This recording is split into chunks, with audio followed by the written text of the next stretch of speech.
Why be easy when you can just die? Woo! Whoa! I'm Chewy Mew, and welcome to my channel, but more specifically, welcome to another Chewy Mew video, where today I'm going to be taking a look at my custom ToyBiz Spider-Man 2 Dr. Octopus. So here he is. He doesn't even fit on camera because that's just how crazy he is.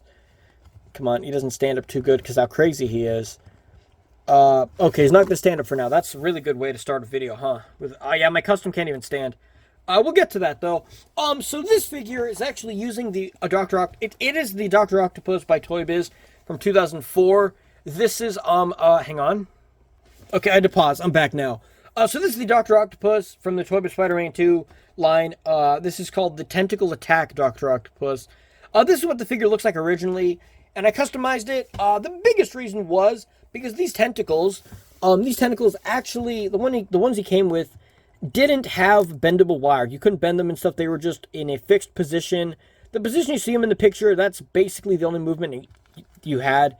You had a switch on the back that if when you would push it, the tentacles, I think, were supposed to like pinch, but they didn't pinch, really good. They kind of just went like that. They weren't very good. I also got it when I was like 4, so it's probably damaged and messed up. I lost his sunglasses, and this custom is mostly just modifying it to get better tentacles, and I kind of repainted it a little bit because the paint on this jacket and stuff was kind of peeling on the inside as well. But as far as it goes, yeah, I also added his hair was like all black looking. It's supposed to be brown. I painted it and I tried adding some wash or some shading to it. It didn't really work. But the big selling point here is the tentacles, so we're going to skip them for now.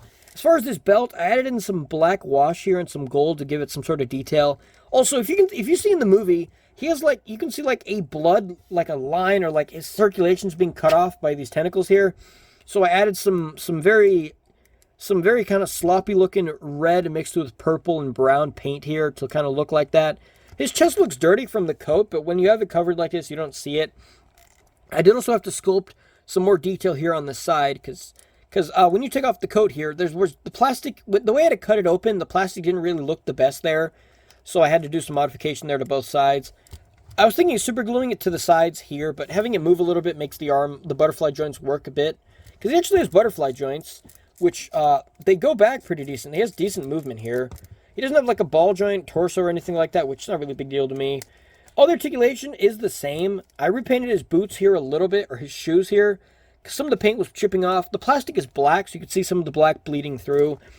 I didn't really paint the pants. I didn't repaint the pants or anything. The inside, I painted it brown, because the original one was you can see some residue there. That's the original color brown it was. And then the trench coat, you can see some paint. Some paint peels off on this because of the material, but that's the color of this whole plastic piece. That's what it was molded in. So I painted that so that it would look better like that. On the back, you can see it has sort of the same similar paint. It looks glossy on the camera. It looks kind of metallic. There's some paint that's spilled here in some parts. That's unfortunate. But for the most part, I think they came out looking kind of good. You're mostly going to see them from the front and the side. So if the paint looks kind of weird, and this part looks kind of messy, which I'll get to, that's kind of fine though. I painted these buttons gold. In the movie, I think they're kind of black. Painted these as well. The weird thing is, they went with this design he had for only a couple scenes. So most of the time you saw him, he was wearing this kind of trench coat, and then he had another thin trench coat underneath, which ToyBiz kind of did. So you can see he has this this sort of greenish kind of looking trench coat. Then you see the inside is brown. If you look up here, you can see it looks like a separate collar piece. So if this was cloth goods, this green part would be one piece, and this would be a separate fabric piece that's normally buttoned up. So you wouldn't see his stomach. The part when he finds Peter and Mary Jane, and he's oh, Peter Parker and the girlfriend. You can see he has the exposed chest. But then the fight on the train, he doesn't have the exposed chest. So it's weird how both figures they made a Doc Ock, actually all three, because they made a 12-inch scale version. They made this one, the Tentacle Attack, which is this one, and then they made the superposable one that had the full bendable tentacles. You can see these kind of wiggle. So they only made 3 Dr. Octopus figures and a bunch of Spider-Man, which is kind of weird. But all of them have the exposed chest. None of them have his clothed version where he has a shirt over top, or a button-up trench coat. I don't quite remember what it looks like now that I think of it, but his chest wasn't always exposed, and you couldn't always see this, I think. And then I also made custom glasses because I lost the original, because ToyBiz made the glasses removable, which is perfectly fine.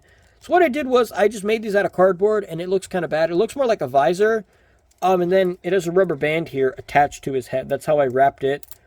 I can pull it off, and then boom, there it is. So there we go. I could take it off here. And then you can see the face, which it looks, oh no, it left some residue on his face and stuff. We could scratch that off. The one thing I liked that they did was with this head sculpt, they sculpted it in like the sort of flesh-colored plastic. They didn't just make it black and then paint it on. And the face does look pretty accurate to Alfred Molina, which is pretty good. ToyBiz did really good with the accuracy for this one. Let's leave the glasses off for now. I wish I had the original glasses, or I wish I knew how to make better custom glasses. But that's what we got for now. Take it off there. As far as the articulation on his own body, I didn't modify anything. I was going to put peg holes. Actually, no, he does have... Or no, I tried to drill a peg hole in his feet, but it didn't work too good for some reason. I don't remember why. I made this also about 5 or 6 months ago. I just never showed it off. I think I made it before... No, I might have been before... No, No Way Home has been out for a year, so I might have made it a little bit after. But as far as these tentacles go, these ones took a pretty decent amount of work. So I did have his original tentacles, which I took off. And they were a sort of cheapy, plasticky looking color. So the only part from those that I actually used for this one is the pinchers here.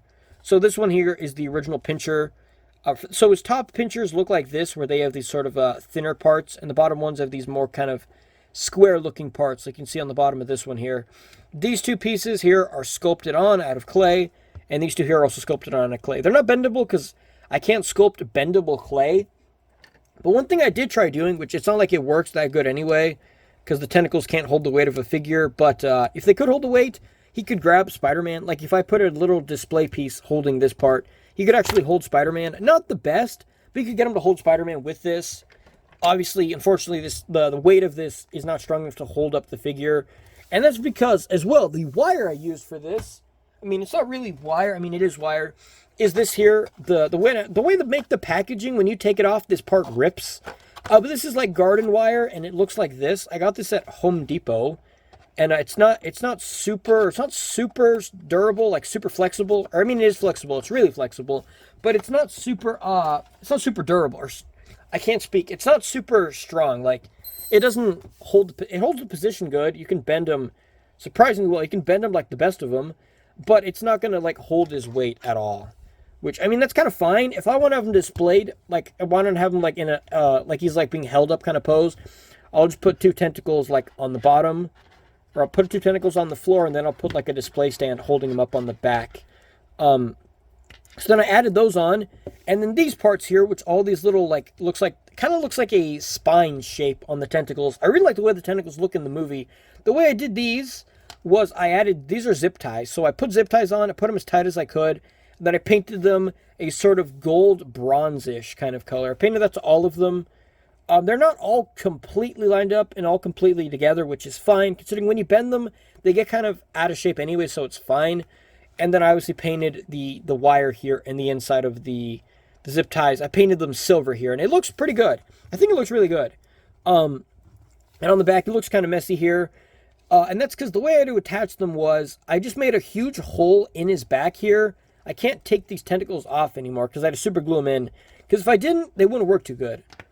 So what I did was, so you can see here the way, not this one, that one's not noticeable. This tentacle, you can see that's what the original sculpt for the tentacle does. So I attached these like this. They can pop off, which that's how I slid the zip ties on. So they wouldn't, I wouldn't have to like attach them, you know.